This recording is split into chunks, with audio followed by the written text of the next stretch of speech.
Shalom saudara yang dikasihi Tuhan, selamat pagi, senang dan bahagia rasanya karena masih bisa menyapa saudara di pagi yang indah ini. Doa dan harapan saya bahwa saudara semua dalam keadaan sehat, dalam keadaan baik, penuh sukacita diberkati Tuhan untuk sepanjang hari ini. Saudara yang dikasihi Tuhan, firman Tuhan, sebelum kita membaca firman Tuhan yang menjadi renungan kita untuk sepanjang hari ini, saya akan terlebih dahulu memimpin saudara dalam doa. Mari saudara kita berdoa. Bapa di surga, terima kasih untuk kebaikan-Mu yang sudah menyertai kami sepanjang malam, sudah menganugerahkan kepada kami hari baru pagi ini. Berkati dan pimpinlah kami sepanjang hari Tuhan oleh Roh Kudus-Mu, sehingga kami boleh berjalan dalam kemenangan Kristus di sepanjang hari ini. Dalam nama Tuhan Yesus kami berdoa, amin. Saudara yang dikasihi Tuhan Yesus Kristus, firman Tuhan yang menjadi renungan kita sekaligus penuntun hidup kita di sepanjang hari ini, saya siapkan dari kitab Mazmur pasal 92 ayat 6. Demikian bunyi firman Tuhan. Betapa besarnya pekerjaan-pekerjaan-Mu ya Tuhan, dan sangat dalamnya rancangan-rancangan-Mu. Demikian saudara, topik yang ingin kita bahas dari pembacaan ini adalah tentang sebuah kisah inspirasi sebenarnya, yaitu sepatu sang kakek. Kiranya ini bisa menjadi berkat untuk kita di pagi hari ini. Demikian kisahnya. Kisah ini saya dapatkan dari seorang teman hamba Tuhan yang mengirimnya kepada saya. Saya ucapkan terima kasih untuk saudara yang mengirim. Kiranya bisa menjadi berkat untuk rekan dan saudara-saudara kita yang mendengarkannya. Demikian saudara. Suatu hari ada seorang kakek yang hendak menaiki sebuah bus. Lalu pada saat kakek ini menginjak kakinya ke anak tangga bus itu, salah satu sepatunya terlepas dan jatuh ke bawah. Karena bus ini akan cepat berjalan, sehingga dia tidak bisa memungut sepatu itu lagi, dan akhirnya dia memakai sepatu yang sebelah. Lalu si kakek tua itu dengan tenang, saudara, setelah dia naik di bus, duduk di kursinya, dengan tenang dia mulai melepaskan sepatunya yang sebelah lagi. Dan setelah dilepaskan, dia melemparkan sepatu itu dari jendela bus tersebut keluar saudara. Sambil dia tersenyum. Dia tersenyum walaupun dia tidak pakai sepatu lagi. Pada saat itu dia lemparkan sepatunya dengan tersenyum, tanpa bersungut dan menggerutu. Sementara itu rupanya saudara, ada seorang pemuda yang duduk di sebelah kakek tersebut dan sudah memperhatikan kakek ini sejak dia naik bis tadi. Ketika anak muda ini melihat apa yang dilakukan oleh kakek tersebut saudara, dia begitu heran. Dia begitu kagum. Lalu hatinya penuh dengan tanya. Dia menanya kakek tersebut saudara. Dia katakan, saya memperhatikan apa yang kakek lakukan itu. Mengapa kakek melempar sepatu yang sebelah juga? Kakek kan sudah tidak punya sepatu sebelah, tapi kok yang sebelahnya dilempar lagi keluar? Kenapa kakek melakukan itu, katanya. Lalu saudara, si kakek itu menjawab pemuda itu dengan santainya. Dia berkata saudara kepada pemuda itu, "Pemuda, saya harus melemparkan sepatuku yang sebelah ini keluar, supaya siapapun yang menemukan sepatu saya yang sebelahnya lagi, dia bisa memanfaatkan sepatu saya itu di luar," katanya saudara. Ternyata kalau kita perhatikan saudara, mendengar itu pemuda itu terdiam. Kenapa saudara? Karena ternyata kakek itu memahami filosofi dasar dalam kehidupan ini. Apa itu saudara? Jangan mempertahankan sesuatu hal hanya karena kita ingin memilikinya, atau karena kita tidak ingin orang lain memilikinya. Jangan saudara. Karena kelekatan akan sesuatu, baik itu benda, materi, peristiwa atau seseorang, membuat hidup kita terbatas. Jadi jangan batasi hidup saudara dengan cara-cara yang seperti itu. Itu maksudnya. Membuat hidup kita terbatas saudara. Kita kehilangan banyak hal di sepanjang masa hidup kita ini. Pasti banyak hal yang telah hilang dari hidup kita. Kehilangan tersebut pada awalnya memang tampak tidak adil dan juga bisa menggelisahkan, merisaukan hidup kita. Tapi sebenarnya itu terjadi supaya ada perubahan positif yang terjadi dalam kehidupan kita, supaya kita ada perubahan, supaya kita boleh memahami bagaimana makna hidup yang sebenarnya. Saudara yang dikasihi Tuhan, kita bisa belajar dari seperti si kakek dalam cerita di atas ini.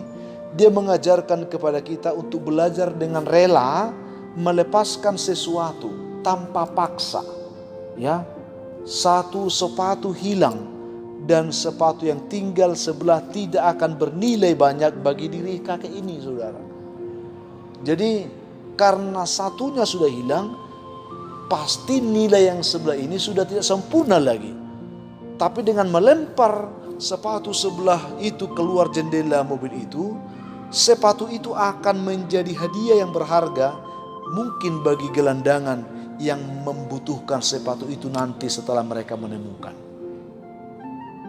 Itu saudara, mungkin bagi orang tertentu yang menemukan itu di luar akan sangat berharga dan bernilai bagi mereka. Bersikeras mempertahankan tidak membuat kita atau dunia ini akan menjadi lebih baik. Tidak, saudara. Kerelaan kita akan memberikan ruang pertumbuhan bagi hidup kita sendiri. Jadi semakin kita rela, kita akan semakin tertuntun bertumbuh dalam hidup ini. Itu yang kita dapatkan dari situ. Memang tidak mudah bagi kita melepas sesuatu yang telah menjadi milik kita selama ini. Sulit memang. Namun Tuhan telah menjanjikan bahwa segala sesuatunya telah Dia sediakan bagi semua orang yang percaya akan rencana Tuhan. Bukan karena kehilangan kita tidak mempunyai apa-apa, atau ketika kita menahan sesuatu lalu kita mempunyai sempurna. Tidak, saudara. Karena segala sesuatu itu sudah diaturkan Tuhan bagi setiap kita. Dia merancangkan yang terbaik bagi setiap kita. Oleh karena itu, saudaraku yang dikasihi Tuhan Yesus Kristus, belajarlah menjadi pribadi yang ikhlas. Itu yang perlu hari ini. Belajar menjadi pribadi yang ikhlas. Karena dengan berlaku ikhlas, kita akan memahami betapa hebatnya Tuhan dalam kehidupan kita. Di situ, saudara, dengan kita belajar ikhlas, di situ kita akan bisa paham betapa Tuhan itu hebat, betapa Tuhan itu luar biasa, saudara. Ya, Tuhan itu hebat dalam hidup kita. Karena apa? Karena walaupun kita kehilangan sesuatu, tetapi kita merasa lega karena kita tahu bahwa kehilangan yang kita alami menjadi penyempurna sukacita bagi setiap orang yang menemukan bagian yang telah hilang dari kehidupan kita tersebut. Sama seperti yang dilakukan oleh kakek tadi. Dia lemparkan dengan senyum. Karena dia percaya ini akan lebih berharga bagi orang menemukan nanti. Dia tahu ini menyempurnakan sesuatu bagi orang menemukan yang sebelah tadi. Jadi ikhlas, saudara, akan menjadi modal kita bisa mengerti tentang Tuhan dan rencananya. Itu yang perlu kita pahami dari kebenaran ini. Karena kehilangan yang kita miliki bisa saja itu menyempurnakan sesuatu, ya, menyempurnakan sesuatu hal bagi kehidupan orang-orang yang menemukan kehilangan kita itu. Itu, saudara yang dikasihi Tuhan. Sehingga saudara yang dikasihi Tuhan, saya tidak tahu sebenarnya bagaimana pengalaman hidup saudara saat ini. Mungkin saudara merasa bahwa sepertinya Tuhan mengambil banyak dari kehidupan kita, dari kehidupan saudara, sehingga saudara merasa kehilangan saat ini. Saudaraku, jangan terburu-buru, saudara. Belajarlah memahami Tuhan lewat apa yang sedang kita alami, lewat setiap perkara yang kita hadapi. Namun jika kita yakin, ya, di sanalah letak pengharapan kita diletakkan oleh Tuhan. Di sanalah kita dituntun untuk boleh ikhlas dan bersuka cita atas apapun yang kita alami setiap hari. Itu yang kita dapatkan di sini. Jadi yakinlah bahwa sesungguhnya Tuhan sedang menyediakan yang terbaik bagi saudara. Kalaupun saat ini seakan-akan kita merasa kehilangan, kita harus memiliki sebuah keyakinan, pengharapan, pandangan di dalam iman bahwa kehilangan kita akan semakin menyempurnakan rencana Tuhan bagi kita. Yakin akan hal itu, saudara. Tuhan pasti buat yang terbaik bagi kita yang menemukan sukacita Tuhan dalam setiap perkara yang sulit yang kita hadapi saat ini. Itu yang perlu, saudara. Oleh karena itu, saudara yang dikasihi Tuhan, renungan ini kiranya mendorong kita untuk selalu mengerti tentang kehidupan ini. Tidak berarti kalau kita mempunyai, kita sempurna, lalu ketika kita kehilangan, kita tidak mendapatkan apa-apa. Dengan hati yang ikhlas, ya, kebenaran firman ini tadi dikatakan kepada kita, betapa besarnya pekerjaanmu ya Tuhan, dan sangat dalam rancangan-rancanganmu. Sulit untuk kita pahami terkadang rencana Tuhan, tetapi kalau Tuhan melakukannya, Tuhan akan buat yang terbaik bagi hidup kita. Oleh karena itu, saudaraku yang kasih Tuhan, mungkin saudara sedang mengalami situasi sulit saat ini, karena ada perkara-perkara hidup yang sulit saudara pahami. Datanglah kepada Tuhan, rendahkan hatimu di hadapan Tuhan, minta tuntunan Tuhan, maka Tuhan akan mengajari kita arti semua yang sedang kita hadapi itu, sehingga kita bisa berlaku ikhlas seperti apa yang dikisahkan dalam renungan kita pada pagi hari ini. Tuhan memberkati saudara. Kalau saudara rindu didoakan, mari saudara buka hatimu, kita akan berdoa pagi ini. Mari berdoa saudara. Bapa di surga, terima kasih untuk kebenaran firman yang kami renungkan lewat renungan inspirasi pagi ini. Berkatilah setiap kami yang mendengarkannya. Jemaat Tuhan dimanapun yang mendengarkan renungan ini, bantu mereka Tuhan. Biarlah mereka diteguhkan lewat renungan ini untuk semakin mengerti tentang bagaimana ikhlas dalam kehidupan. Walaupun terkadang banyak hal yang sulit kami pahami, tetapi di dalam Tuhan kami boleh mengerti segala sesuatu Tuhan rancangkan untuk melakukan yang terbaik bagi kami. Yang lemah Tuhan kuatkan, yang sakit Tuhan sembuhkan, yang berbeban berat berikan mereka kelegaan, yang berduka Tuhan hiburkan. Ada beberapa anak Tuhan yang masih dalam pergumulan sakit penyakit saat ini. Hamba terus memohon belas kasihan Tuhan. Ulurkan tangan-Mu Tuhan. Bantu mereka dalam penyakit mereka.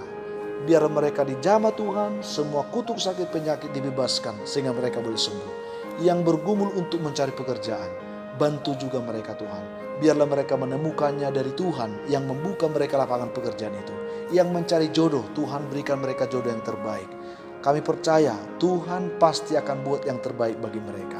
Ada anak Tuhan yang sedang melamar saat ini untuk pekerjaan, melamar akpol di Batam. Hamba mohon Tuhan, buka jalan baginya, supaya dia boleh sungguh-sungguh ditolong Tuhan untuk bisa berhasil dalam pergumulan ini. Masih banyak lagi umat Tuhan yang mengharapkan dukungan doa. Yang bergumul atas keluarga, Tuhan beri mereka pertolongan. Yang bergumul atas anak-anak mereka, Tuhan bantu mereka dalam pergumulan ini. Yang bergumul untuk keadaan ekonomi Tuhan, tolong Tuhan, cukupkan kebutuhan hidup anak-anak-Mu semuanya dimanapun mereka berada. Terpujilah Tuhan, ini doa kami Bapa, dalam nama Tuhan Yesus kami mengucap syukur. Amin. Saudara yang dikasihi Tuhan, Tuhan memberkati saudara dengan renungan ini. Kalaulah saudara mempunyai beban, pergumulan hidup yang berat, dan saudara rindu didoakan, hubungi kami saudara di nomor telepon yang tertera di layar saudara. Kami siap membantu saudara dalam doa. Akhirnya saya ingin katakan kepada saudara, tetaplah semangat, jadilah kuat saudara, bersukacitalah senantiasa dalam Tuhan. Karena itu yang dikehendaki Tuhan dari kamu. Lihat renungan kita pagi ini, saudara semakin dikuatkan dalam Tuhan, semakin diteguhkan dalam iman. Itu harapan kita. Akhirnya saya Pendeta Linti Dengoran, Pendeta GKP Jemaat Khusus Horisan Medan, menyampaikan sampai jumpa di kesempatan yang lain. Tuhan memberkati saudara. Shalom.